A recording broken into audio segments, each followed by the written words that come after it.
Eyantangate ngate parangate parasangate bodhiso.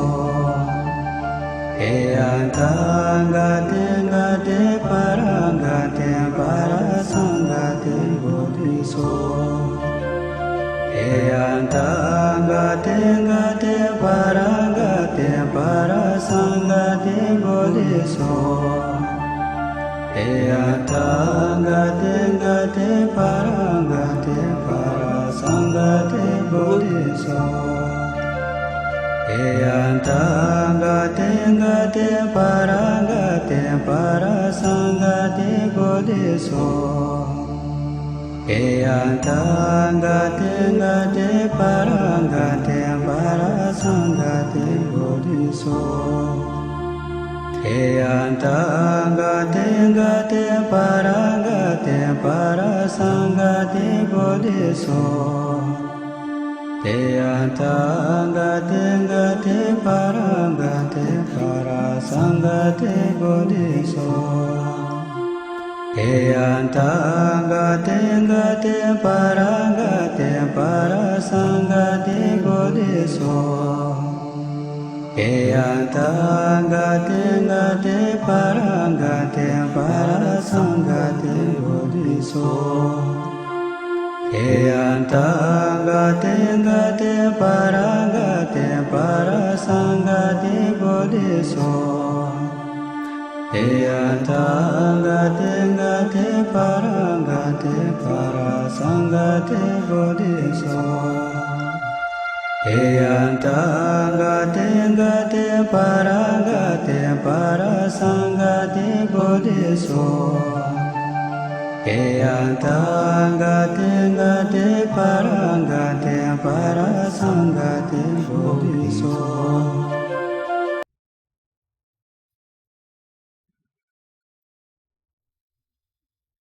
There. Thank you. That was fun. Just a little quickie. Thank you for listening. Yeah, you can clearly see the Sanskrit influence, Tattvamasi, in the spelling, but the pronunciation a little different as it entered the regions of Tibet, the ceiling of the world, to languages such as Pali. I'm happy you all loved it, and we are now definitely near the end of today's Sangha.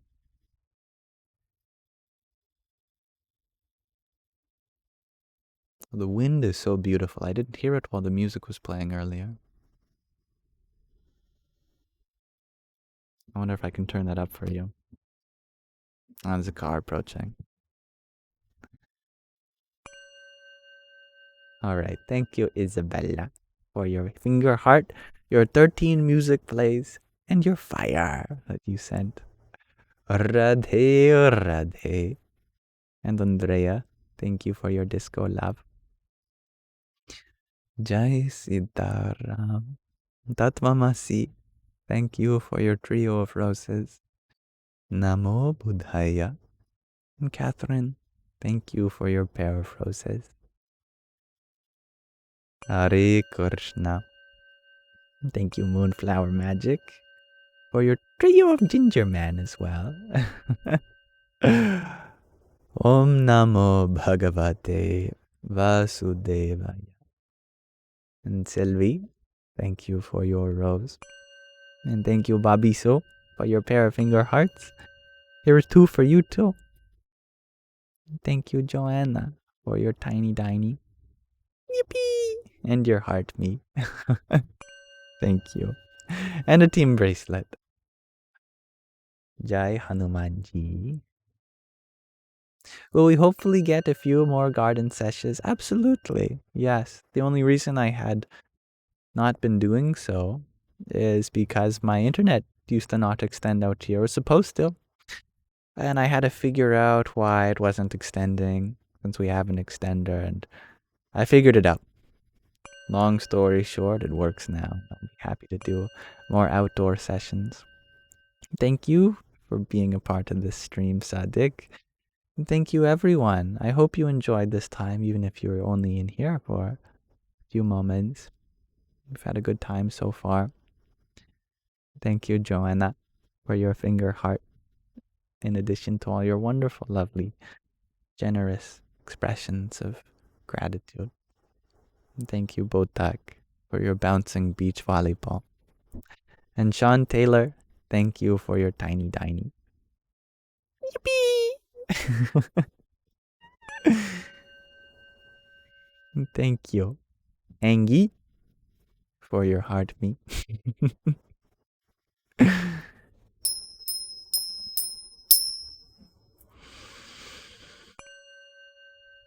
Thank you, Sattvic, for your heartbeat. Radhe. And thank you, Waffles, for sharing a wonderful and very rich present moment with us. I'm happy you enjoyed the chant, HKaz. Your breath released your stubborn low back. That's awesome. I've been there. Ingi, you're wondering, where am I from? I am from Canada. And Moonflower Magic, thank you for your friendship necklace. Hare Krishna. You respire peace in here. I love that. What a beautiful thing to say. So thank you all for coming here again. In any way I can continue to be of help, I'd be very grateful for that opportunity. And I don't wish to put myself in a position of me being a helper and you being the one in need of help, because it's me who is in need, the need to be more selfless, to be of help. And because you all provide me with that, I feel blessed. So thank you.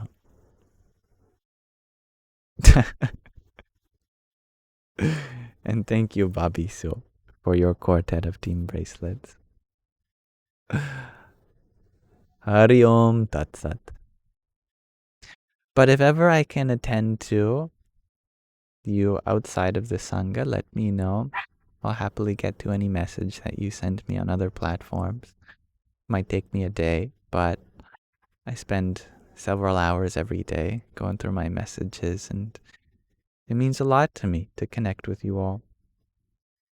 And I'm really proud of the community that we're forging together. It's wonderful.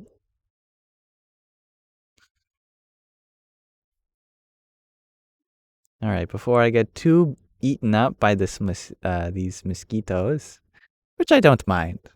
You know, by the time these itches go away, they will have died, you know. They only have this much of an opportunity to experience life. How can I avoid that for them? You know, God is sitting in the hearts of even these little mosquitoes. I cannot squash God. Speaking of which, now there's one on my eyebrow. He's just thirsty. That's all.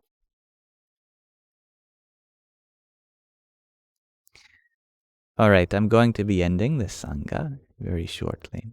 So, as always, I'm going to be uploading the recording of this to my Yamsox Live's YouTube channel. There you are welcome to watch any of the other things that we post there, like the meditation sessions or the reading sessions that Sky Guardian volunteers to clip, which is very generous of him, very thoughtful. It's all there for you. Otherwise, I wish you all the very best, and may this live stream be an offering to Sri Radha Krishna, the Divine Mother and Father within everyone. I bow to that divinity within you. And you, Mr. Mosquito. Radhe Krishna, Radhe Krishna, Krishna Krishna, Radhe Radhe, Radhe Shyam, Radhe Shyam, Shyam Shyam, Radhe Radhe.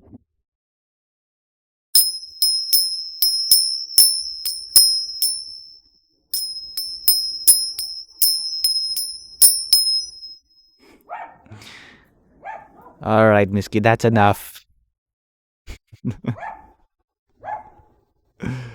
Be gone. Thank you, Isabella, for your rose. Jai Sitaram. May you all have a wonderful rest of your present moment. Bye.